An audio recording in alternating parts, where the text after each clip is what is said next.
Hello and welcome to the Nintendo Network, and sorry I sounded a little nasally today, I have a sinus thing going on, but we're going to be talking about a subject that has recently blown up a bit on the internet, Banjo-Kazooie and Super Smash Bros. Ultimate. Now, I am one who is not against a duo being in Smash, I'm all for it, but it seems to be the recent craze, much like Waluigi's craze a while back. So, I decided it would be fun to go over Banjo-Kazooie a bit, go over if they could really work in Super Smash Bros. Ultimate, and if it's even plausible. Banjo-Kazooie came into the gaming world in 1998 with a long history of how the game became what it was. If you want a not-so-brief history on Banjo-Kazooie, let me know in the comments below and it might be a future video.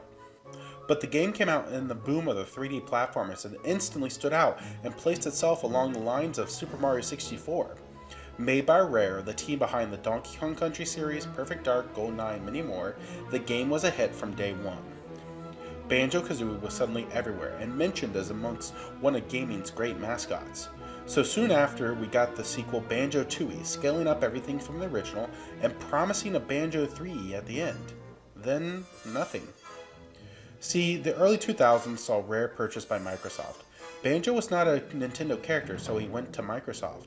And of course, with such a large IP like Banjo-Kazooie, you know they were going to capitalize on it right away.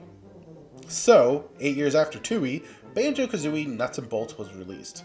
I won't go deep into this, again I might make a not-so-brief history for Banjo in the future, but Nuts and Bolts didn't sit too well with the fans.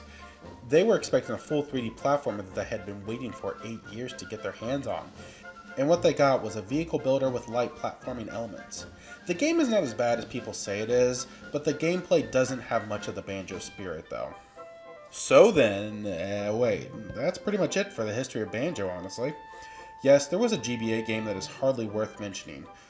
As popular as Banjo was, and as much of an impact it had on many gamers, including myself, he only had a starring role in 3 big games, and when you look at how many games some of the other big mascots got, it's a bit shocking that Microsoft sort of dropped the ball with it.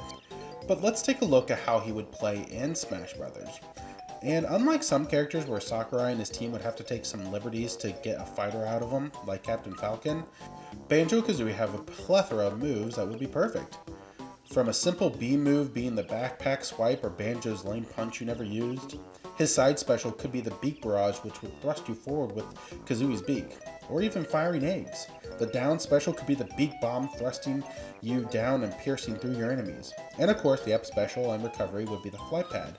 Hey, Rush and Sonic's coil come out of nowhere so the flight pad can do it too.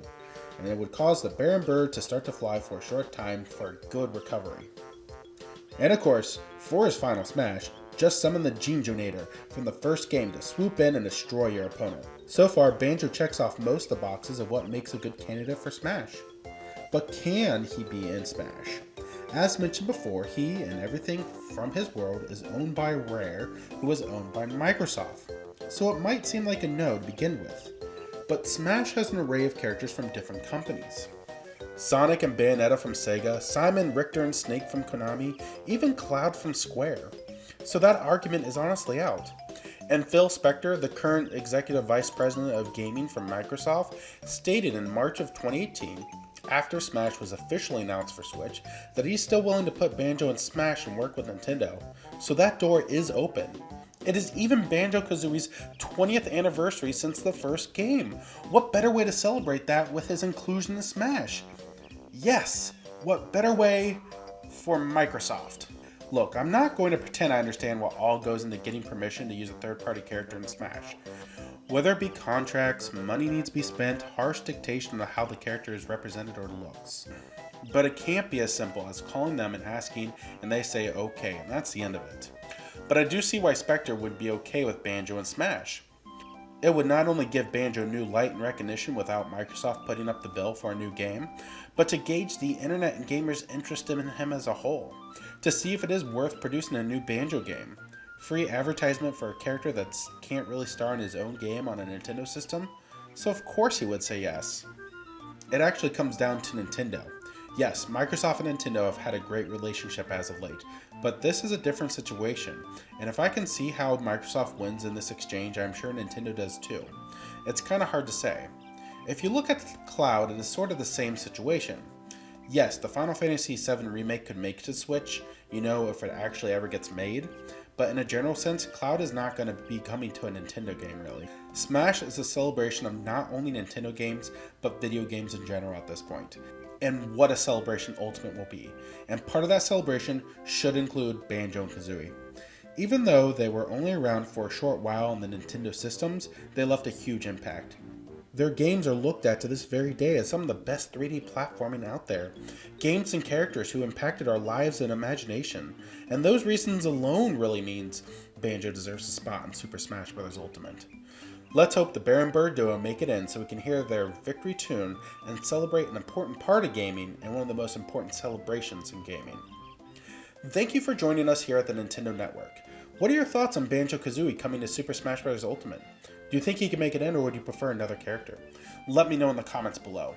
If you like this, make sure to join the network by subscribing to us right here on YouTube, and check us out on Discord, Twitter, and Facebook. Now, if you'll excuse me, I think I might make another one of these videos talking about the likelihood of another character that could join the Smash roster. And for him, I'll be looking right up to the stars.